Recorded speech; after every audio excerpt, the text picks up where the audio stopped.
Coup de canon, le podcast 100% Gunners proposé par Arsenal French Club.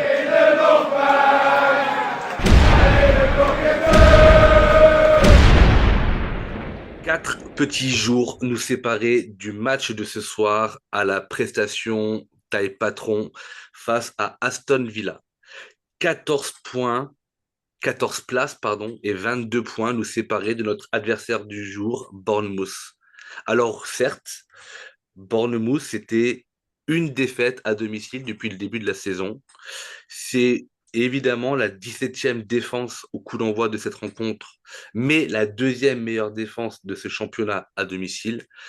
Et la prestation proposée par nos Gunners, ben, elle n'était clairement pas au niveau de nos attentes. Mais avant ça, chères auditrices, chers auditeurs et chers fans d'Arsenal, permettez-moi de vous souhaiter au nom d'Arsenal French Club une excellente année et que cette année soit encore meilleure pour tous les supporters de l'équipe qui est top of the league et qui aime le rouge et le blanc. Bienvenue, vous êtes évidemment dans Coup de canon, le podcast proposé par Arsenal French Club.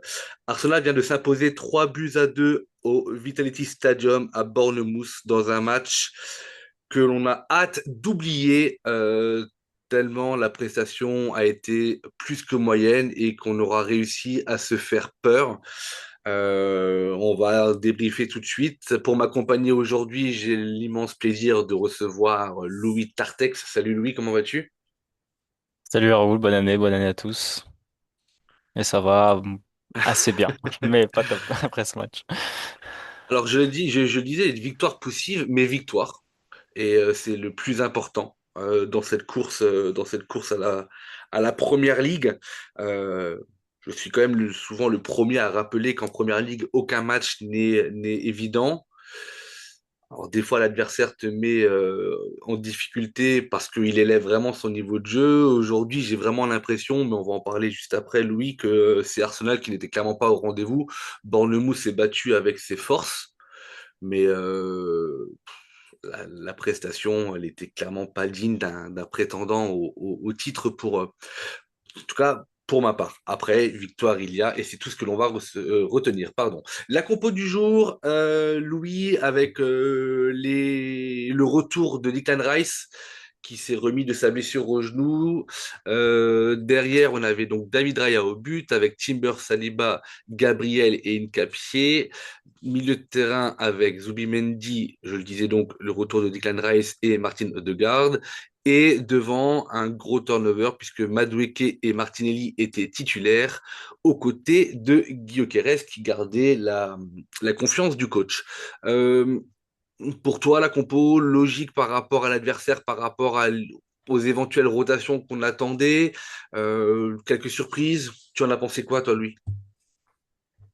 Euh, des surprises, non, parce que ça reste l'équipe type, on va dire, depuis le début de la saison, quand on a les joueurs en forme. Après, je m'attendais un peu plus de turnover quand même, avant le match contre Liverpool jeudi prochain.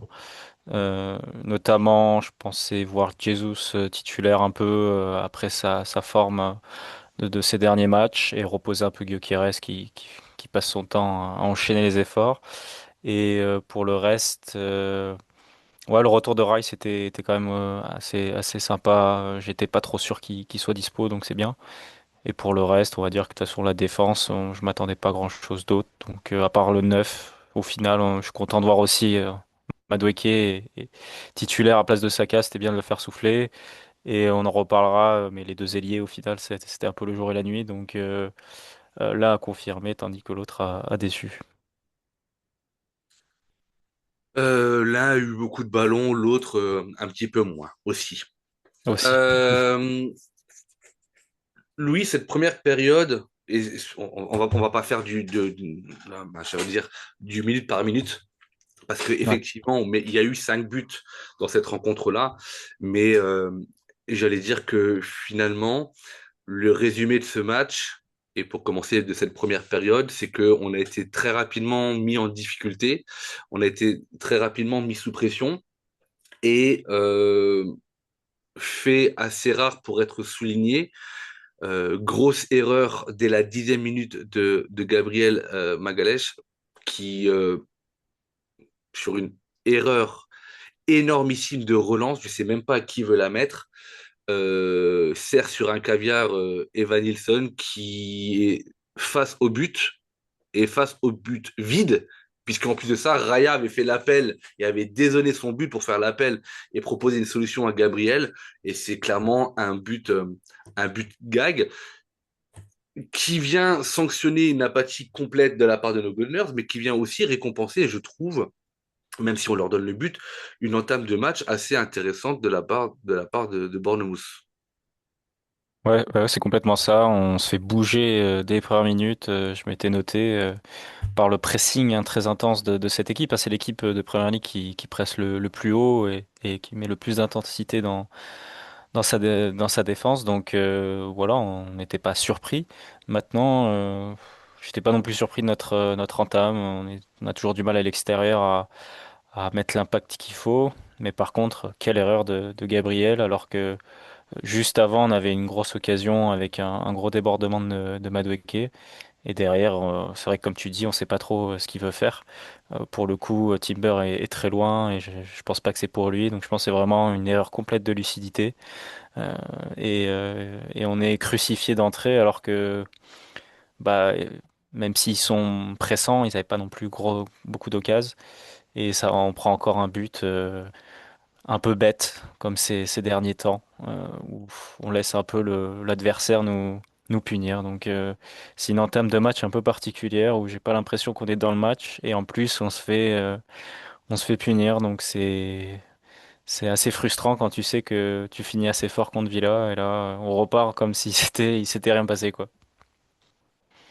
Et on a l'avantage au moins que le fautif du jour, à savoir Gabriel, le gros avantage, c'est qu'il a un mental clairement d'acier et qui va très rapidement se faire pardonner de son erreur. Mais en tout cas, ceux qui espéraient un clean sheet ce soir ont, ont rapidement déchanté.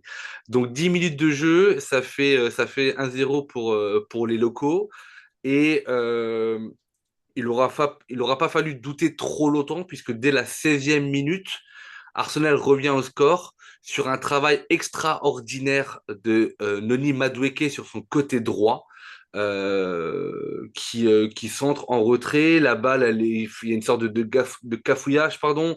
Je crois qu'Incapié la manque au début. Après, ça revient sur Martinelli qui voit sa frappe contrée. Et Gabriel, il est finalement au bon moment, au bon endroit, là où la balle revient.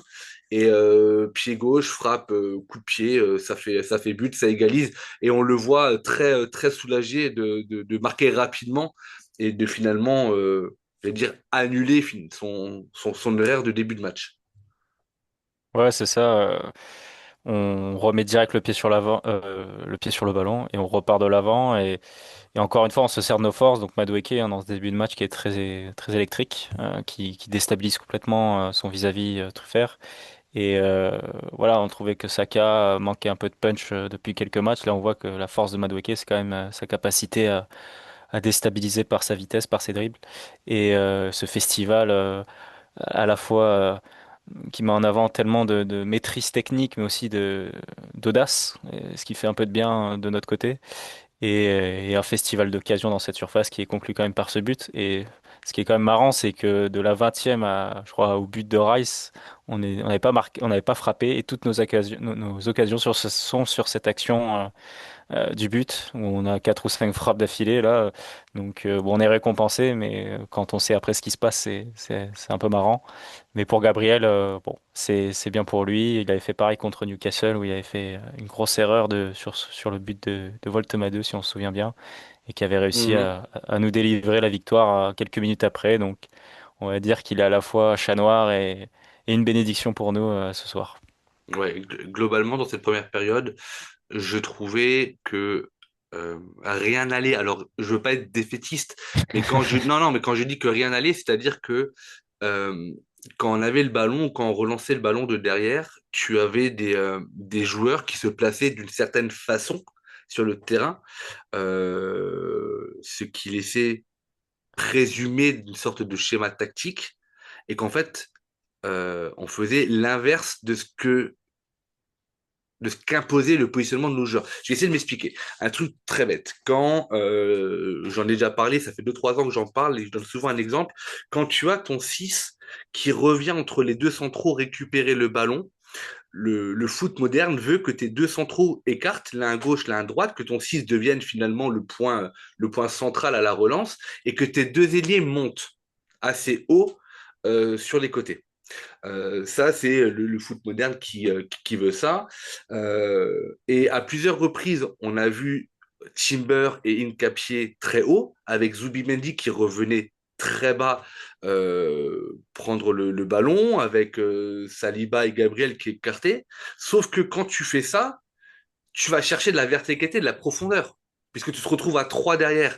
Et il y a eu un nombre assez important de fois où, notamment, Zubimendi, qui n'avait pas forcément la tête à l'endroit où les chaussures au bon pied, lui et d'autres, on a perdu des ballons sur une volonté de relancer court derrière, alors qu'on n'avait pas les joueurs et que finalement, les latéraux étaient très hauts. C'est pour ça que je dis que la prestation de la première période, un peu moins celle de la deuxième, même si elle n'a pas été exceptionnelle, euh, on, on marchait à l'envers finalement et on peut quand même être satisfait de ne pas être puni encore plus parce que rappelons quand même pour ceux qui suivent Arsenal mais qui ont parfois comme moi hein, d'ailleurs la mémoire courte, on sort d'une victoire face à Aston Villa qui a été une équipe qui nous a battus l'an passé, qui nous a probablement privé d'une course au titre il y a 2 ans, entre autres. Mais Bournemouth, c'est l'équipe qui nous a battu, l'une des équipes qui nous a battu quand même 2 fois l'année dernière. Donc,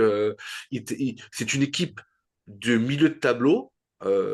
Puisqu'il termine 12e et 9e sur les 2 derniers exercices. Mais si on regarde la taille du club, quand tu vois la taille du stade, c'est 11 000 personnes, le stade. Je sais pas si on se rend compte. En première ligue, je veux dire, quand tu vois l'argent que le club perd à ne pas rénover ce stade-là, c'est 11 000 personnes.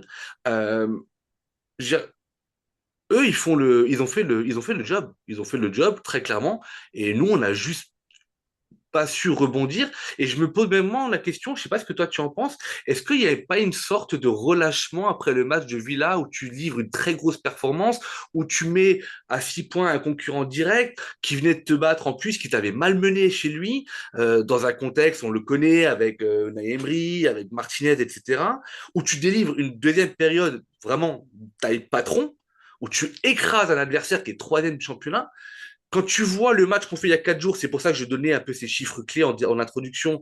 Quand tu vois le match qu'on fait il y a 4 jours et quand tu vois la prestation que l'on délivre aujourd'hui, alors t'as beau me dire, ouais, mais on a fait tourner nos deux ailiers, c'est pas la même équipe. Non, mais attends, non. Pour moi, il y a eu un manque d'humilité ou un manque d'investissement ou un manque de concentration flagrant. C'est comme ça que je le ressens. En tout cas, est-ce que toi, tu partages cet avis ou pas? Ouais, complètement. L'entame et le but qu'on prend te donnent raison parce que c'est des erreurs pour moi d'un manque de concentration, d'un manque d'envie, d'un manque d'engagement dans ce match. Je pense qu'on l'a pas pris au sérieux et le pressing de Bournemouth nous a rappelé que on devait le prendre au sérieux et comme tu as dit avec les erreurs de relance de Zubimendi et d'autres montrent qu'il n'y avait pas beaucoup de soit de maîtrise tactique de ce qu'il fallait faire sur ce match, Mm. ou soit un manque de connexion tout bête entre les joueurs.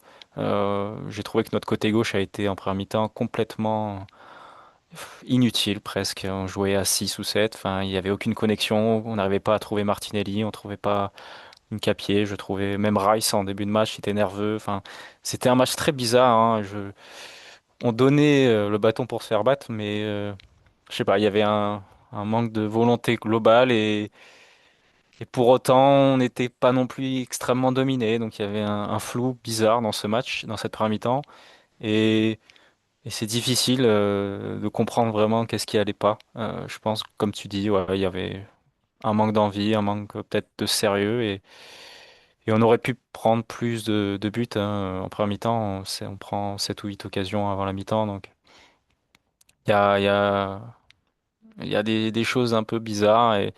Et ça inquiète aussi parce que si tu te dis qu'à 5 points on est serein et bah on va jouer avec City à un point pour être sûr d'être à fond dans tous les matchs. Mais bref, en tout cas pour dire que j'espère ne pas revoir ce genre de première mi-temps pour les prochaines échéances, surtout qu'on a un mois de janvier qui va être très chargé. Ouais, alors je veux pas te faire peur, mais je pense que des prestations comme ça, on va en Ouais, ouais, c'est sûr. revoir parce que c'est un petit peu, je vais pas dire l'ADN, mais c'est un petit peu les habitudes qu'on a les dernières années, où on a du mal à trouver un Arsenal régulier dans les prestations, régulier dans les résultats positifs, oui, mais c'est souvent dans les prestations, là encore une fois, je vais Dans l'engagement vraiment, surtout, hein. ouais, dans l'engagement, tu vois, dans l'investissement. Encore une fois, pas peu importe, mais in fine, on prend les 3 points, on garde la tête, on est champion d'automne, ce qui est complètement anecdotique, pardon, du côté de la première ligue.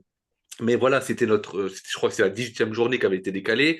On avait joué la 19e mardi, donc là on est à mi-championnat. On a joué au moins une fois toutes les équipes, on est premier. C'est ce qu'on appellerait le champion d'automne en Ligue 1, par exemple. Mais quand tu vois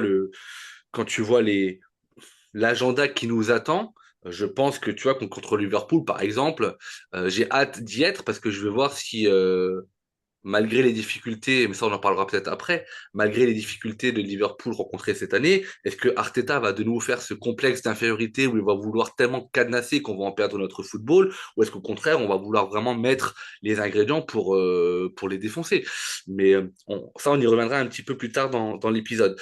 Deuxième période, moi je m'attendais, en tout cas je sais pas, on n'a pas de caméra, on sait pas, mais pour moi les murs ont dû tellement trop... Ben, j'espère vraiment que les murs ont tremblé à la mi-temps et que les mecs se sont fait défoncer parce que si à la mi-temps tu me demandes quels sont mes tops et mes flops dans le match, bah, je vous l'ai dit hein, dans le Discord, hein, il y en a qui n'étaient pas d'accord avec moi, mais pour moi il y avait vraiment Saliba qui était vraiment carré dedans, etc. Et pour moi Rice faisait un bon match, même s'il était nerveux. Vous êtes plusieurs à me l'avoir dit, mais être nerveux ne veut pas forcément Ouais, ouais. Il faire était un mauvais d'engagement, match, lui, tu au vois. moins. Mais voilà, il y avait de l'engagement et puis tu voyais que en fait, je pense que le côté nerveux venait aussi en partie du fait qu'il voyait son équipe complètement Ouais. déjouée, tu vois, et que lui, il a des standards tellement hauts que bah, il était complètement en désaccord avec ce que l'on proposait. Donc la mi-temps reprend, aucun changement, la deuxième période reprend, pardon, aucun changement côté ni Arsenal ni Bournemouth. Euh, on, à l'inverse du match contre Aston Villa, il n'y a pas un vrai changement au retour des vestiaires. Mais par contre, de façon assez identique à Aston Villa, on va marquer assez rapidement dans cette deuxième période, puisqu'à la 54e minute de jeu, grâce au premier but de la soirée de Declan Rice, euh, ça fait mouche. Et on prend l'avantage de buts à 1 sur Bournemouth. Ce but, tu peux nous le décrire un petit peu, Ouais. Louis, et nous dire ce que tu J'aimerais en as revenir. pensé? Ouais, bah déjà il fait du bien, mais j'aimerais revenir juste à l'action avant le but, où on prend une grosse occasion de Brooks, je sais pas si tu te souviens, où il fait une grosse frappe croisée qui passe à rien Oui, du but. Et derrière, Raya relance assez vite, et ça c'est bien, parce que ils étaient assez hauts. Et après on a une succession de passes, un débordement côté droit de Madueke qui resserre Odegaard. Et Odegaard, qu'on n'avait pas trop vu et qui était un peu fantomatique jusque-là, a cette justesse technique pour cette passe bien sentie dans l'espace pour Rice. Et Rice, plat du pied, sécurité, qui place parfaitement le ballon dans le petit filet. Petrovic peut rien faire. Donc c'est un but assez classique pour Rice, mais un but qui va faire du bien. Euh, j'ai bien aimé la réaction, c'était notre première frappe de la deuxième mi-temps. Et on a été chirurgical pour le coup, assez efficace. Et on a transformé un temps faible en temps fort rapidement. Et ça, c'est pour le coup une réaction de champion. ouais, c'est un but qui nous fait du bien. Collectivement, c'est top. La, euh, Ça me fait penser un petit peu au but que Trossard y met contre Aston Villa. Tu sais, Ouais, cette enroulée du droit qui prend le gardien à contre-pied. Euh, il faut quand même souligner, je vais pas dire la passe aveugle, mais la passe décisive de garde à l'entrée des 16 mètres parce qu'il peut tenter la frappe, mais je sais pas si c'est, je pense que Rice doit l'appeler, mais en tout cas, il regarde à peine l'endroit où Rice se situe, il la met à ras terre. La frappe, elle est cadrée, elle est assurée. Et là où il la met, encore une fois, le gardien, il est sur ses appuis en arrière, c'est quasiment impossible pour lui d'aller la chercher. Donc, ouais, je trouve que s'il y avait une sorte de copier-coller un petit peu par rapport au but de Trossard, pardon, face à Villa. Ça fait donc 2 buts à 1. Pour autant, je trouve que de toute façon, tout au long de la partie, Bournemouth va continuer à nous poser énormément de problèmes. Il y avait quelque chose qui ne fonctionnait pas chez nous au milieu de terrain, malgré un Rice hyper actif et omniprésent. Mais je sais pas, pour moi, il y a vraiment quelque chose qui clochait et que je trouve qu'on n'a pas réussi à recadrer le tir ni à la mi-temps ni pendant la deuxième période. En tout cas, ça tient. Il y a un triple changement assez rare pour être souligné. Alors moi, j'en avais appelé un double. Je sais pas si tu avais suivi sur Discord. À l'heure de jeu, je disais que pour moi, c'était le moment de Ouais, sortir Martinelli et Gyökeres pour faire rentrer Trossard et Gabriel Jesus. Non pas pour sanctionner leur match, parce que tu disais en introduction, Madueke a été beaucoup plus euh, dangereux et actif sur son côté droit que ne l'a été Martinelli. En tout cas, le jeu penchait quand même beaucoup à droite, mais Madueke a très bien fait ce qu'il a fait. Et Guillaume Quérez, encore une fois, c'est un match où certains vont probablement lui tomber dessus sur des détails. Mais moi, j'ai trouvé, encore une fois, je trouve qu'il est énormément patient parce que quand tu vois soit les ballons de merde qu'on lui met, soit les ballons qu'on lui met pas, ouais. c'est très frustrant. Donc encore un match où il ne marque pas, encore un match où il ne convainc pas, mais je trouve qu'on fait vraiment rien pour le mettre en situation. Et le troisième changement, donc c'est la sortie, par contre pour moi très surprenante de Madueke pour Saka. Je crois que c'est toi qui me disais, parce que je demandais sur le Discord pourquoi Madueke sort à ce moment-là, sachant que le mec il est en feu, qu'il avait pas Mm. l'air rincé. Et je crois que c'est toi qui me dis que c'est pour l'ego de Saka. En tout cas, quelqu'un me l'a dit, Ouais. mais j'ai presque l'impression que c'est ça. C'est-à-dire que Mm.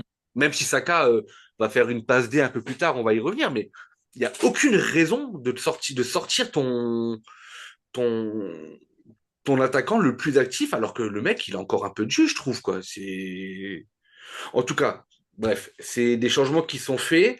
Euh, Et à la 71e, doublé de Rice, on se détache un petit peu. Avec cette fois-ci, il y a à nouveau un jeu en triangle entre, je crois, Ødegaard qui va décaler parfaitement Saka, qui fera Ouais. un appel dans le dos de son défenseur et qui va mettre la balle en retrait. Sans en retrait, c'est l'arme fatale au foot. Rice, encore une fois, bien présent, fait doubler son premier doublé en première ligue. On a tous celui en Ligue des Champions face au Real Madrid, mais c'est son premier doublé en première ligue avec quel que soit le club dans lequel il a évolué, en presque 300 matchs, 296e match, pardon. Je viens de voir la stat. Ça fait 3-1. En tout cas, moi, je souffle un peu, Louis, je vais t'avouer, mais j'étais Mais toujours pas pas trop. tranquille. Ouais, mais en Mm. fait, voilà, c'est ça. C'est toujours pas. T'es quand même pas tranquille, en fait. Et c'est ça qui est un peu fou, quoi. Mais revenons d'abord sur ce doublé de Rice, ce deuxième but. Ouais, Collectivement, bah, super intéressant. c'est ça, on retrouve un jeu à trois qui est très bien senti, avec pour le coup de l'automatisme, on réfléchit pas trop et on tente des choses. Et Odegaard, Saka, qu'on le veuille ou non, la connexion elle marche toujours bien. Et Saka, on lui reprochait de parfois forcer les occasions, de vouloir marquer absolument. Là, il a levé sa tête et il a vu Rice en retrait et la passe elle est parfaite. Et Rice, bon bah c'est peut-être lui notre numéro 9. Il a une finition parfaite et et un bon doublé mérité. Enfin sa deuxième mi-temps, moi j'ai halluciné. Il était Ah, partout, c'était une à machine. la récupération, à la relance, sur les centres, les touches. Enfin il faisait tout et il est récompensé à juste titre. Et, et étrangement, ces deux buts en deuxième période, c'est nos deux seules occasions jusque-là. Donc Mm. efficacité maximum. Et 3-1, ouais, j'étais comme toi, j'étais un peu inquiet quand même, même si Bournemouth avait baissé un peu le pavillon c'est les dernières minutes après le deuxième but, mais euh, je trouvais on manquait encore d'agressivité, on n'était pas à l'aise quand même à la relance, donc c'était un match assez bizarre tout le long, mais on va dire que ce but fait du bien, plus que... Ouais, ce but fait du bien. Donc, il intervient à la 71e, je vous le disais. Juste après, il va y avoir également un triple changement côté Bournemouth avec l'une des entrées, celle de Eli Junior Kroupi en lieu et place d'Alex Scott. Donc, c'était la 74e. Les autres changements n'auront pas véritablement d'incidence. Et à la 77e minute de jeu, pour son troisième ballon, Kroupi, je sais pas, plein axe, Tout à 20 seul. mètres, seul. Euh, incompréhensible. Enfin, le but, bravo à lui. Raya, je vais pas l'incriminer. Je pense que s'il a des meilleurs appuis, son impulsion peut être meilleure parce que la frappe, elle est pas petit filet. Hein. Quand tu regardes de derrière, elle est quand même, je vais pas Ouais. dire en plein centre, mais elle est quand même, je pense, jouable pour un gardien de but. Mais c'est pas clairement Raya qui est en faute. Quand tu vois comment il est capable, en venant du côté droit de l'attaque, de se mettre en position de rentrer, et quand tu regardes les positionnements de garde qui est un chouïa trop haut, et les positionnements de Rice et Zubimendi qui sont sur la ligne des 16 à vouloir défendre, où est le milieu de terrain à ce moment-là, quoi. Moi, je comprends pas. En tout cas, la frappe, elle est ouverte, il tente, il prend sa chance et ça fait 3-2. Et là, bah, je peux te dire que bah, voilà, hein, j'avais une envie de pisser, bah, j'y suis jamais allé hein, Rebelote. jusqu'à la fin du match. Ouais, c'est comme je disais, je crois que je vais mettre des toilettes dans mon salon parce que un jour, C'est ça. je vais me faire dessus, c'est pas possible. Donc 3-2. 81e, pour parler des changements de côté Arsenal, Merino qui rentre à la place de Legarde. Euh, why not? Euh, Là, tu vois, autant on va y revenir après. Autant le match de garde dans son ensemble, je ne l'ai pas trouvé exceptionnel, même si maintenant les stades vont parler pour lui, puisque sur les trois buts, il intervient directement sur deux buts, les deux derniers. Mais moi, je ne comprends pas qu'à ce moment-là, tu ne fasses pas rentrer un Nordgaard qui va avoir une lucidité dans la relance, dans le placement, qui est un vrai 6. Voilà, je comprends pas, encore une fois, je le dis, je m'interroge vraiment. Euh, il n'y aura pas d'autres changements. Je crois qu'on en fait que 4 si je ne me trompe pas. Euh, Ouais, et, on touche pas à la défense. euh, et 6 minutes de temps additionnel, on va souffrir mentalement jusqu'au bout. On va remercier. Alors, il y en a qui s'étonnent du 6 minutes de temps additionnel. Je trouve qu'il y a 4 changements de notre côté. Je crois qu'il y en a 3 ou 4 du côté de Bournemouth. Il y a une blessure de Kluivert à un moment donné qui reste au sol, plus deux, trois blessures où les gens mettent du temps à se relever. Moi, les 6 minutes ne me choquent pas forcément, vraiment pas. Non. Mais par contre, le coup de sifflet final de l'arbitre, alors que la balle, suite à une longue touche ou un corner, revient dans les pieds d'un joueur de Bournemouth qui peut remettre la balle dans le paquet. Merci, vraiment, merci. J'ai Encore une pas fois, ouais. trouvé, j'ai pas trouvé l'arbitrage exceptionnel Ouais, non. aujourd'hui, mais son coup de sifflet final me va très très bien. Donc victoire finale 3-2 d'Arsenal, on vous le disait en introduction. Au classement, on remet la pression, et ça c'est quand même super cool, je trouve. On remet la pression sur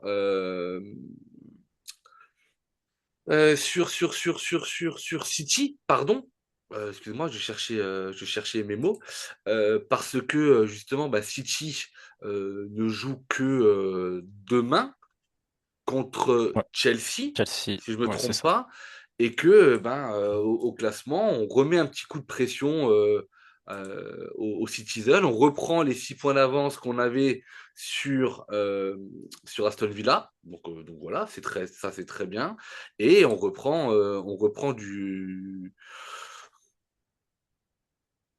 reprend une longueur d'avance et un petit matelas de confort, puisqu'on a 7 points d'avance actuellement sur City, qui jouera donc Chelsea demain. Et on va espérer, comme on a espéré il y a 2 jours de ça, une performance de Sunderland qui a arraché le match nul face à Manchester City. Bah, on va espérer que pour une fois, Chelsea va faire quelque chose de bien. J'ai plus de doutes dans les capacités à Chelsea à embêter City que Sunderland à les embêter chez eux. Enfin bref, on verra bien. Avant de passer au top et au flop, est-ce qu'on doit parler de ce corner à la 94e qu'on veut jouer à deux pour gagner du temps, qui sert absolument à rien? En fait, c'est là où tu vois que l'équipe, mine de rien, elle doute, ou alors, encore une fois, qu'elle n'avait pas les bonnes chaussures au bon pied. Mais quand tu joues ce genre de corner-là, c'est que aussi tu te sens un petit peu fébrile, tu vois, tu veux gagner du temps, mais va gagner 3 minutes à un poteau de corner, surtout comme ils l'ont joué entre Saka Ouais, et Jesus, n'importe quoi. ça sert à rien, tu vois. Et Jesus, son entrée, pas folle du tout. Vraiment, Non, il n'y a rien à porter pour le coup. très, très décevante. À noter également, on l'a pas dit en introduction quand on parlait de la compo, que bah, Nwaneri a de nouveau un week-end prolongé à la maison. Ça fait le deuxième match où il n'est pas sur la feuille et que Havertz n'était pas du déplacement puisque visiblement il était considéré comme pas assez apte à jouer alors qu'il était sur le banc face à Aston Villa et qu'il y a eu 2 entraînements entre-temps. Donc affaire à suivre, mais j'espère qu'on va pas parler de rechute. Les tops et les flops. Louis, commençons par les flops, si tu veux bien. Tes 3 flops Ouais. maximum de la soirée. On pourrait mettre tout le monde dans la première mi-temps, mais je vais dire Zubimendi pour l'ensemble quand même. Je trouvais qu'il était en dessous. On a eu du mal au milieu de terrain face à ce pressing, hein. Et Mhm. après, on peut pas compter que sur lui pour casser le pressing, mais c'est quand même son taf. Et là, il a été en difficulté. Il a commis quand même beaucoup d'erreurs.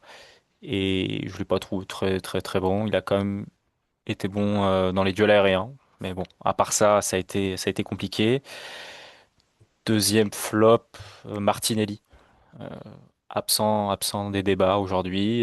Il avait une chance pour briller à la place de Trossard et malheureusement, bon, il n'a pas été beaucoup servi, mais je sais pas s'il a cherché à avoir le ballon non plus. Donc, c'était peut-être pas le match pour lui aussi, hein. Malheureusement, il joue dans un match où l'équipe a pas envie. Donc malheureusement, ça s'est vu sur son jeu. Et troisième flop, euh, je vais dire, ouais, Gyökeres, c'est dur, mais bon, Gyökeres, malheureusement, même s'il est pas mis en avant. Encore un match enfin, un match Mhm. un peu vite pour lui. C'est triste, mais malheureusement, ça se voit et c'est compliqué, quoi. Encore un Compliqué. match pour rien, c'est ça le problème, quoi. Ouais, pour rien, c'est dur. C'est dur pour lui, hein. En Ouais, premier lieu, c'est vraiment dur pour lui, hein. c'est frustrant. Ouais, exactement. De mes flops, pardon, je te rejoins. Alors, en fait, vu que personne n'a été vraiment bon sur ce match-là, C'est ça. hormis quelques-uns, c'est vrai que je pense qu'on pourrait mettre 7 8 joueurs facilement dans les flops, mais ce sont des flops où finalement tu sanctionnerais, en tout cas les joueurs qui sont mis dans les flops, finalement, tu sanctionnes leur niveau inférieur par rapport aux standards qui nous ont habitués. Zubimendi en est la preuve. Zubimendi, il est très très bon depuis le début de la saison. Sans être très mauvais, il a été moins performant, moins présent, moins influent, et forcément, ça se voit. Donc finalement, sur tes 3 flops, je te rejoins et je pourrais mettre les mêmes. Maintenant, si je devais être un petit peu dans la provoque, parce que je sais qu'il y en a qui vont hurler au scandale, mais je vais quand même vous le donner. Euh, Moi, je vais mettre Eudegaard dans un flop, mais ça va être un flop d'avertissement. Pourquoi? Je m'explique très rapidement. Parce qu'à un moment donné, s'il ne veut pas jouer avec Gyökeres, il faut qu'il le dise. Ça, c'est le premier argument. Tout au long du match, tu vois qu'à un moment donné, Gyökeres, plusieurs fois, de la main, il lui montre, mets-la moi dans les pieds, viens jouer en appui remise. À aucun moment il le fait. Les 43 000 touches de balle que Eudegaard fait sur certaines actions pour ralentir le jeu et ressortir sur Raya, moi ça m'insupporte. La preuve en est sur la dernière occasion qu'on a à la mi-temps à la 47e où il peut mettre un centre, on a tous en place, et ben non, il veut faire 37 touches de balle. L'arbitre Ouais. siffle la fin de la première période là-dessus. Voilà. Alors oui, bien évidemment qu'au niveau des stats, Ødegaard va être très présent, puisque je l'ai dit avant, il intervient sur les deux derniers buts que l'on met, mais encore une fois, ce sont des flops, plus d'avertissements ou des petits cartons jaunes, parce que Ødegaard nous a livré une performance assez intéressante face à Aston Villa. On avait l'impression de le retrouver. Et au final, il repart dans les travers que moi, je ne lui aime pas. Pardon. Et donc, du coup, pour ces raisons-là, je vais le mettre dans mes flops. Après, je peux comprendre que vous allez me dire, mais le mec, il est fou, il fait une passe D et une passe Clé. presque D, puisque c'est Saka qui va la faire. Mais ouais, mais sur le talent du joueur, non, je suis pas d'accord. Et, euh, et j'ai presque envie. Allez, je vais mettre Zubi, Martinelli et Ødegaard. Voilà. Comme ça, je préserve un petit peu Gyökeres. Alors, c'est pas mon chouchou, hein, loin de là, hein. Ouais, Mais non, mais je comprends. quand on le servira correctement, on Après, pourra en pour revenir reparler. sur Odegaard, je suis assez d'accord quand même, parce que c'est comme le dernier match en soi, il était assez en difficulté en première mi-temps, et sa deuxième où il monte vraiment en puissance, et il est décisif, donc ça sauve son match. Mais là encore, on sent qu'il a du mal à rentrer dans ses matchs et à être pertinent dès le début. Et aujourd'hui, là où je l'ai trouvé vraiment décevant, c'est dans le pressing, qu'on n'arrivait pas à avoir ne serait-ce qu'un peu de pressing face à eux. Et là, il y avait rien. Physiquement, il n'était pas dedans. Et comme tu le dis, c'est aussi à lui de mettre en lumière Gyökeres comme faisait De Bruyne pour Haaland à Ouais, l'époque. ou tenter des choses. Quand tu es au 20 mètres plein axe et que tu as Gyökeres avec son physique qui fait écran sur le défenseur et qui te montre de ses mains, mets-la-moi dans les pieds, je peux la remiser, je peux la décaler, je peux tenter un contrôle orienté pour aller chercher la frappe, etc. Le jour où on le servira comme ça et que Gyökeres perdra tous ses ballons, on fera que des mauvais choix. Ok, qu'on lui tombe dessus, j'ai aucun problème. Aucun problème. Parce que mine de rien, Gyökeres, il est là. Euh, Gabriel Jesus a fait une belle entrée et je pense que ça a flingué un peu le moral de Gyökeres puisque premier ballon, premier contrôle, première frappe contre Aston Villa, ça fait but et que l'histoire était belle 11 mois après. Ok, très bien. Mais quand tu vois la demi-heure de Jesus aujourd'hui, euh, alors qu'on dit que Jesus il est tellement au-dessus techniquement, il a perdu des ballons que Gyökeres aurait pu largement perdre. Donc du coup voilà, je veux pas qu'on enterre Gyökeres trop tôt, Oh, même si on est complètement. à la milieu, même si on est au milieu de la saison. Mais voilà, et à un moment donné, il va falloir quand même que, au bout de la 19e journée, qu'on commence à comprendre Comment comment il faut l'utiliser? qu'on joue avec lui. Ou alors il Ouais, sert à rien le mec, tu vois, ouais, ouais. c'est comme ça. Enfin bref, passons un petit peu maintenant au top. Un peu de joie dans ce débrief, Louis. Pour les tops, on en a parlé. Il a joué 1 heure, et toute cette heure, ça a été notre élément le plus dangereux, par sa percussion, par ses dribbles. Je reviens pas dessus. Aussi pour rappeler que certains critiquaient le fait qu'il pouvait manquer de consistance à chaque fois qu'il joue. Bah, la preuve, quand il joue et qu'il est titulaire, il est quand même pertinent. Donc c'est un élément qu'il faut considérer. Et selon moi, Arteta ne le fait pas jouer assez.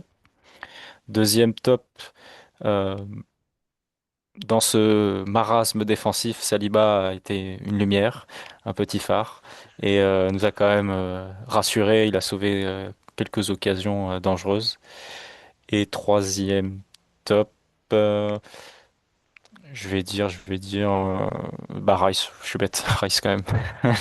Excuse-moi, Je me suis dit, j'avais oublié. qu'est-ce qui se passe? C'était Un un peu de moment suspense. d'absence, ouais, ouais, c'est ça. Ouais. C'est ça, Rice, ouais, bon, on n'y revient pas, mais voilà, homme du match, de loin. Oui, oui, je pense que même sans le doubler, de toute façon. Alors, je sais Oui, pas, en tout cas, chez moi, ça a coupé, mais donc pour nos auditeurs, au cas où ils l'auraient compris, il y aura Madueke, le premier top, c'était Madueke, mais je pense que c'est chez moi que ça a coupé, donc voilà. ouais. Madueke, Saliba et Rice. Pour ma part, Rice, forcément, Madueke, forcément. Je réfléchis juste, est-ce qu'il n'y a pas quelqu'un d'autre? Euh, En fait, j'hésite entre Saliba pour la constance de la C'est vrai. prestation, C'est pour ça que je le mets. ouais, ou Gabriel pour le mental. Parce que ce serait compliqué de mettre en top, vu l'erreur qu'il a faite, mais d'aller égaliser moins de 10 minutes après, d'avoir le mental. Non, je vais rester sur ton flop, sur ton top, pardon, avec Saliba, parce que j'ai trouvé vraiment que le match de Gabriel, il était parfois trop haut, je sais pas, il y a quelque chose qui m'a un petit peu dérangé, si je peux m'exprimer ainsi, sur sa prestation du jour. Donc voilà. Alors, je m'excuse auprès des auditeurs. Généralement, ils aiment bien quand il y a des intervenants qui, tu sais, qui challenge et qui ont un avis différent. Mais là, pour le coup, si vous avez, vous, amis auditeurs, d'autres tops à nous proposer, n'hésitez pas à nous le dire en commentaire et à nous l'argumenter parce que on a peut-être loupé quelque chose, mais franchement, je ne vois pas. Euh, on a parlé un petit peu de Gyökeres, j'ai parlé un petit peu de Degarde. On va peut-être parler des absents, à savoir que, encore une fois, sur un match comme celui-ci, si déjà tu décides de faire sortir Ødegaard, tu mets pas aisé, je comprends pas. Euh, en fait, il y a un certain nombre de choses qui, moi, m'interrogent. En fait, encore une fois, on n'est pas aux entraînements, on ne sait pas ce qui se passe. Donc, on ne peut pas se prononcer. Mais je trouve qu'on a comment dirais-je? Je cherche mon mot, mais c'est pas, on a l'euphorie facile avec Arteta quand tout va bien, c'est un génie, etc. Et moi, je trouve que j'ai la critique facile avec Arteta, mais j'arrive toujours, bah, j'essaie toujours de la construire. Et là, encore une fois, j'ai une critique envers Arteta, c'est la suivante, c'est que on a, on est en train de retrouver notre effectif. Aujourd'hui, au niveau des blessés, il nous reste Calafiori, il nous reste euh, Mosquera. Mosquera, merci, chercher son prénom. À mon âge, tu sais, c'est un peu compliqué. Et Havertz qui n'est pas encore totalement rétabli. Euh, avec Gabriel qui revient de blessure, euh, est-ce que à un moment donné, je sais pas, quand tu fais que quatre changements dans ce match-là, alors on dit souvent quand le match il est serré, c'est difficile de faire des changements, c'est pas forcément rendre service à l'entrant parce que c'est très compliqué de se mettre très rapidement dans le jeu, mais ils sont professionnels quand même. Et moi, tu vois, par exemple, je m'interroge sur la non-rentrée de Lewis Kelly. Parce que, en fait, on parle de gestion d'Arteta, mais moi, en fait, justement, pour moi, il y a de la non-gestion aujourd'hui. Il y a de la non-gestion parce que tu sors ni Rice et tu sors pas Zubimendi. Parce que Zubimendi, ouais, j'ai pas la stat, mais je crois qu'il commence à prendre quand même beaucoup de jaunes. Je pense que Ouais, la c'est ça. Je me suspension, demandais, ouais. la suspension, elle est pas Il est très pas très loin. loin, tu vois. Mm. Euh, faire rentrer à la 20 minutes avant la fin de la rencontre, Lewis Kelly à la place d'Incapié, ça permet quoi? Ça permet de faire souffler Incapié. Parce que si demain, je sais pas moi, Incapié, parce qu'il joue beaucoup de nouveaux Incapié, je trouve, tu vois. Mm. Il a dépanné dans l'axe, il est de nouveau côté gauche. Bon, il s'est un peu blessé à l'épaule, mais il est revenu entre-temps. S'il se pète, on n'a plus de défenseur central, à part Gabriel et Saliba. On fait quoi? On va remettre Nordgaard. Donc en fait, la gestion d'Arteta, c'est de dire, OK, on a des joueurs qui sont capables d'évoluer partout, donc je m'en bats les couilles, excusez-moi du terme, mais bah, t'as un mec comme Rice qui termine arrière droit, alors qu'il fait homme du match, encore une fois, j'en ai parlé lors du dernier débrief, mais c'est quoi pour nous, ou c'est quoi pour les auditeurs, ou c'est quoi pour les fans d'Arsenal ou les fans de foot, c'est quoi de la gestion quand on a un jeune qui est bon, on dit waouh, Arteta, le mec, il sait lancer les jeunes, il prend son temps, etc. Moi, j'ai l'impression qu'aujourd'hui, en fait, lancer les jeunes, c'est que quand il n'a pas le choix. Je reprends l'exemple de Rice qui a évolué arrière droit il y a de ça deux matchs, alors que on avait le petit jeune qui était dans le groupe, qui aurait pu évoluer à droite. Donc, on a Nwaneri qui est deux week-ends de suite à la maison. Alors, l'excellent article de Louis, l'autre Louis de Paris, qui traite du cas Nwaneri. J'en ai parlé avec lui donc lors du dernier débrief. On en parle lundi dans l'apéro AFC. Mais le cas Nwaneri, est-ce qu'à un moment donné, il n'est pas choquant? Est-ce qu'à un moment donné, quand tu as un joueur que tu me laisses à la maison une fois, deux fois, est-ce que tu n'as pas presque, entre guillemets, l'obligation de le faire jouer après? Parce que sinon, il perd le rythme. Donc on va attendre quoi? On va attendre que Eze et que Ødegaard se pètent pour rappeler Nwaneri dans le groupe et on va le mettre titulaire et on va dire oh putain, il n'a pas été performant, mais il n'aura pas de rythme. En fait, Ouais. tu comprends ce que je veux dire? Ouais, ouais, t'as raison. Ouais, je pense qu'on a, Non, il faut que tu me on dises a. non, t'as pas raison, Raoul, c'est complètement Alors faux ce que sur ce tu dis. match, en soi sur ce match, je suis pas trop d'accord parce que je voudrais pas faire rentrer MLS, tu vois, dans ce match au vu de sa forme actuelle et je trouvais qu'Hincapié pour vraiment a fait une bonne seconde mi-temps. Il était physiquement, lui, il mettait de l'impact et il était assez rassurant. En revanche, j'aurais plus fait rentrer Norgard à la place de Zubimendi. Là, je suis assez d'accord. Je suis assez surpris quand même que Merino rentre. Pour le coup, je pense pas que c'est Merino qu'il fallait faire rentrer dans un match où on a besoin d'impact physique. Bref. Ouais, et il Mais rentre pour et il joue très très haut en plus, Merino. Hein. Il a vraiment ouais, fait du poste pour poste, du poste pour c'est poste, ça, pardon. ouais. Il faisait le pressing alors que bon, il avance pas, mais bon, c'est autre chose. Mais pour revenir sur un aspect plus global de la gestion d'Arteta, je suis assez d'accord avec toi, je suis assez surpris aussi. On a eu un directeur sportif qui a pas hésité à faire des recrues. Il était très content, Arteta, et ça c'est chouette. Mais maintenant, j'ai l'impression qu'il est toujours dans sa politique et dans sa gestion passée où il compose avec 12, 13 joueurs et il n'arrive pas à faire confiance à l'ensemble de son effectif. Alors on n'est pas aux entraînements, on ne sait pas si, ils répondent présent. Mais moi, je comprends pas que dès lors qu'on a tout notre effectif, il y a des joueurs qui disparaissent du jour au lendemain. Tu as parlé de Nwaneri, on peut parler bah, Norgard, Eze. Je pense que si Mosquera était fit, il aurait pas une minute. Enfin, et on peut les accumuler, hein. Euh, Jusque-là, il n'a pas eu affaire avec tout son effectif, donc il a pu faire tourner en soi, malgré lui, on va dire. Et les joueurs, je trouve, même si c'est pas parfait, ont su répondre présent quand ils ont eu chacun leur chance. D'autres plus que d'autres un peu plus, mais bref, tout ça pour dire que il va se mettre les joueurs à dos à un moment donné, quoi. Il peut pas faire ça avec, enfin, Nwaneri, vous en parlerez, mais moi je trouve ça choquant. J'adore ce joueur, je trouve qu'il a été pertinent l'année dernière, et là c'est presque une régression pour lui. Tu Et pourras venir après, en parler avec nous si tu veux. Hein. C'est lundi soir ouais, dans l'apéro pourquoi pas. ASC. Tu seras Je le verrai, ouais. bienvenu. Mais pour tous, quoi. Norgard, est-ce que c'est un recrutement choisi par Arteta?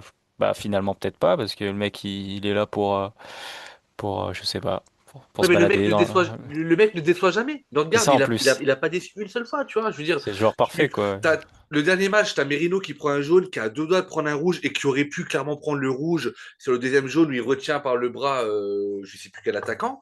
Là, tu as Zubimendi qui enchaîne les cartons jaunes.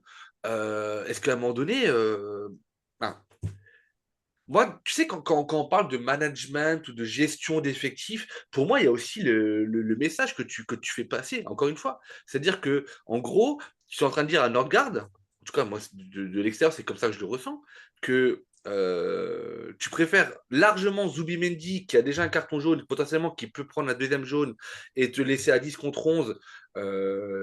Limite, tu préfères un Je cheval préfère qu'on à soit à trois 10. pattes qu'un âne à quatre pattes, tu vois. Ben, je ne veux pas On manquer de va respect à 5. Nordgard, mais c'est. Moi, je sais pas. Moi, j'ai un vrai problème avec ça, et c'est pas de l'anti-Arteta. Quand il fait des choses intéressantes, je le dis.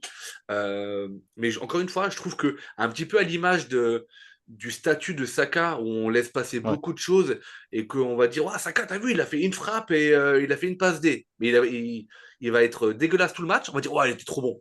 Tu vois. Et ben Arteta, en fait, on va le mettre en avant dès l'instant où il fait des bons choix, où il fait un turnover payant, comme on l'a pu le voir là quand il fait rentrer Trossard, Gabriel Jesus contre Aston Villa et que les deux marques, par exemple.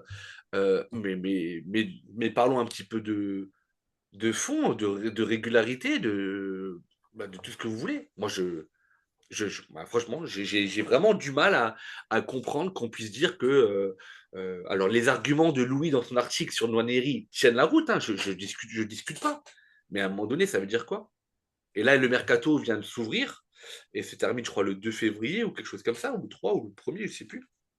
Mais Nwaneri, si c'est pour le laisser à la maison, est-ce que c'est pas mieux de le mettre en prêt dans un club moyen qu'on a déjà joué, où il va prendre du temps de jeu, et puis on verra après s'il a les épaules pour s'affirmer dans le club en question, et s'il a les épaules pour revenir plus fort en fin de saison chez nous, ou si tout simplement il a atteint ses limites. Mais de le laisser à la maison comme ça, et puis en plus de ça, tu sais que si on te met en prêt, tu peux être sûr que le lendemain, tu vas avoir Madueke, Saka qui vont se péter et Ødegaard qui vont se péter avec Eze. Tu vois, genre on va dire, ah putain, si on avait gardé Nwaneri, ça serait bien. Alors oui, le fait d'avoir un effectif pléthorique et de qualité t'oblige à faire des choix, mais à ce moment-là, il faut peut-être se dire, est-ce que les choix, il faut pas... Regarde, Eze, pareil, le mec, il n'est pas rentré aujourd'hui. Est-ce que c'est pas plus intelligent ou plus intéressant, même si la sanction fait mal, mais de dire, bah écoute, Nwaneri, t'es resté à la maison le match d'avant, bah, je vais te faire tourner, c'est Eze qui va rester à la maison. Je sais pas, alors, il y a une différence de statut, je suis entièrement d'accord, mais moi, voilà, il y a un vrai sujet de fond et probablement qu'on va aborder très rapidement, soit en apéro AFC, soit dans un épisode spécial, parce que je sais que les gens ne partagent pas mon avis, mais j'aimerais vraiment avoir les arguments des gens qui ne partagent pas mon avis, parce que moi, c'est un truc, ça me bouffe. Et les autres années, c'était pareil. Donc, si on doit de nouveau dire, ouais, on vous l'avait dit, c'est un peu chiant. Enfin, bref. Prochain match, Louis, jeudi 8 janvier. Ce Ouais. fameux duel, ce fameux choc qui opposera Arsenal à Liverpool à la maison. On se rappelle de la défaite au match aller pardon, sur un exploit sur coup franc en direct de Zuboslai, dans un match où on n'avait absolument rien proposé. Je vous rappelle, pour ceux qui ont le souvenir court ou sélectif, c'était que tous les médias ou podcasts amateurs ou n'importe quoi, qu'ils soient français ou autre-manche, tout le monde avait souligné qu'au match aller, Arsenal avait eu un tel manque d'ambition et avait eu telle crainte et une telle volonté de vouloir absolument cadrer le champion sortant qu'on en avait oublié de se dire, bah, nous, on joue le titre et on y va pour gagner. Et donc, je reviens à ce que je disais avant. J'ai hâte de voir, non pas la compo, parce que je pense que la compo, très honnêtement, on pourrait déjà l'écrire aujourd'hui. Ouais, À ouais. peut-être un joueur près, mais moi, allez, je te donne la mienne. Tu me diras si tu es d'accord ou pas. On va avoir Raya, Vas-y. Timber, Saliba, Gabriel, Ilkapier, parce que je pense que Calafiori ne sera pas remis. Non. Zubimendi, Rice, Ødegaard, Trossard, Saka. Et devant, Il bougera pas. tu sais que, honnêtement, je pense que si Havertz avait été fit et qu'il avait joué une demi-heure là, Ah oui, il c'est lui serait qui, c'est titulaire. lui qui commençait contre Ouais. Liverpool. Complètement, ouais. Mais Jesus, il lui fait pas confiance, je pense encore. Sinon, il Et, l'aurait fait et jouer ce très soir. honnêtement, sur un match comme ça, j'hésite entre titulariser Gyökeres et Merino. Vraiment. Merino, ah ouais. Ouais, mais parce que le mec, il sait faire chier. Ouais, ouais, Mais pourquoi pas, mais mais bon. dans Ça l'impact, je vais m'étonnerait. garder. Dans l'impact, je vais garder. Ouais, ça sera un désaveu horrible. Mais dans l'impact, Les pauvres. je vais garder Gyökeres. Voilà, pour moi, ça sera le Ouais, 11. je suis assez Donc, d'accord. si la surprise ne sera pas dans le 11, alors à moins qu'on se trompe, mais moi, je m'interroge vraiment sur quelles vont être les consignes. Parce que pour moi, Liverpool qui joue demain et qui joue face en déplacement à Fulham, au classement, Liverpool, ils sont Quatrième, je crois. quatrième, Ouais. mais ils sont à 15 points de nous. S'ils gagnent à Fulham, ils seront à 12 points. Faut les maintenir loin.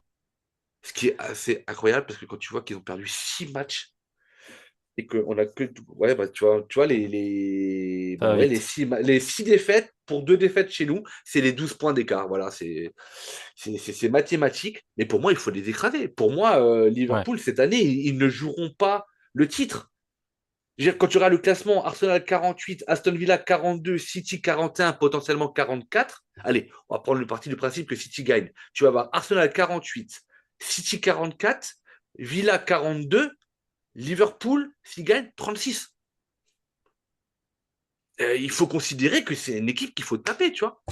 Et il faut qu'on mette la même intensité qu'on a mis en deuxième période face à Aston Villa. Il faut mettre la même intensité qu'on a mis face au Real Madrid. Et en plus de ça, tu sais qu'on est capable de répondre présent face au gros et que finalement, tu as l'impression qu'il y a cette adrénaline en plus à l'Emirates. Mais faut s'imposer. Il faut qu'on arrête de regarder et d'avoir peur et d'avoir ce sentiment d'infériorité. Je ne sais pas si tu es d'accord avec moi ou pas, mais Ah ouais, mais moi faut y j'attends aller pour les beaucoup de taper. j'attends beaucoup de ce match parce que on va jouer un Liverpool blessé, un Liverpool un peu à la traîne. Et nous aussi, on est quand même à la traîne, mais tu l'as dit, Bon, la c'est le traîne, on est top problème. of the league quand même. Hein. Enfin, à la traîne, enfin, je vais dire, oui, on est top of the league, mais à la traîne dans nos matchs, enfin, dans le déroulé de nos matchs, où on met du temps, Ouais. Oui, où oui, c'est oui, on est poussif. inconsistant et irrégulier, on va dire. C'est ça. Moi, c'est plus là où je vais nous attendre. C'est est-ce Mm. qu'on est capable de mettre le feu à l'Emirates d'entrée, comme on a fait contre Tottenham il y a un petit moment, comme on l'a fait dans les gros matchs en Europe. Et comme on aurait dû le faire contre Villa déjà mardi, on a attendu la Mm. deuxième mi-temps, mais là je veux un bouillon tout le long, quoi. Il n'y a pas d'excuse. Euh, que les leaders sortent un peu. Il n'y a pas que Rice. Maintenant, il faut que Odegaard dès le début il soit pertinent. Il faut que Saka, s'il est titulaire, il mette le feu et qu'on arrête de faire des conneries en défense, à prendre des buts stupides. Et voilà, je veux un match abouti. En fait, ça fait longtemps qu'on n'a pas eu un match vraiment abouti. Même contre Villa, il y a quand même des défauts. Là, je veux un match face à un gros, en plus face au gros cette année, c'est poussif, donc en première ligue du moins. Donc là, faut tout défoncer. Et je pense vraiment que ça, c'est une victoire qui peut déjà enterrer Liverpool pour de bon, parce que si on perd, on est à 9 points, donc ça peut relancer. Ouais, ouais. Et, et voilà, quoi, il faut s'affirmer. Peu importe le résultat de City demain, faut les garder à distance, quoi. Ah, de toute façon, là, maintenant, une chose est sûre. Non, mais c'est peut-être très con de dire ça comme ça. Mais au vu du classement, et sachant que tu dois encore jouer City en match retour chez eux, et que tu considères que ce match-là, c'est le Joker, si tu fais la même trajectoire que eux, sachant que je vois pas les autres être, peut-être Villa, mais je pense pas, t'es champion, quoi. Donc tu dois pas perdre des points et encore moins à domicile. Alors la bonne nouvelle pour toi, Louis, je sais pas si c'est une bonne nouvelle ou pas, en tout cas la bonne nouvelle pour nos auditeurs, c'est qu'on pourra continuer cette discussion jeudi soir puisque tu seras de podcast après le Tout à match. fait. Voilà. Euh, On fera donc le bilan. c'était ma façon à moi de te dire que tu t'es mis présent dans le, dans le Ouais, ouais, planning. c'est ça. Donc, on te retrouvera Très bien. avec grand plaisir donc jeudi soir aux alentours des 23 heures, encore une fois, un podcast en nocturne pour débriefer de cette rencontre-là avec, je l'espère, euh, la même finalité, à savoir les 3 points, mais un autre contenu. Voilà, c'est tout le mal que je peux nous souhaiter. Louis, on arrive sur la fin. Je tenais à te remercier de ta participation. Vous l'aurez remarqué qu'on n'était que deux. Et oui, il y a des gens qui ont une vie le samedi soir. À nous. Bah, pas nous. Bah, ce que je disais à Corentin. Je dis, Corentin, j'ai du mal à trouver un troisième. Il dit, ouais, mais il y a des gens, ils ont une vie, je comprends pas, tu vois. Bah voilà. Donc, merci d'avoir assuré cet épisode avec moi. Peut-être parler des notes, pardon, les notes sont disponibles, allez les consulter, allez les challenger, puisque je vous rappelle que vous pouvez vous aussi euh, noter la prestation de chacun des Gunners, ce qui est important pour nous, d'une part pour la fréquentation du site, bien évidemment, mais d'autre part pour les bilans de fin de saison où on compare les notes de la rédaction aux notes de nos auditeurs. Et puis, l'article de Louis, qui est toujours disponible, le dernier en date, sur Ethan Nwaneri, c'est plutôt intéressant. Et de vous donner rendez-vous pour ceux que nous écouterons avant lundi soir. Alors, je ne sais pas si ça sera 19h ou 20h, il faut que je vois encore avec mes camarades dans un apéro AFC où on aura plein de choses à dire et notamment, on reviendra et on s'attardera un peu plus sur le cas Nwaneri et je pense toutes les incidences qu'il peut y avoir sur d'autres joueurs, d'autres modèles qui sont répétés par Arteta. Je vous souhaite une très bonne journée. On est top of the league. Ça reste du foot. Quand on joue mal, c'est chiant, mais quand on gagne, c'est mieux. Je vous embrasse et bien évidemment, Common Gunners. Ciao, ciao. Just would like to finish by one simple word. I will miss you. been such an important part of my life, and hope to see you soon. Well done. Bye bye.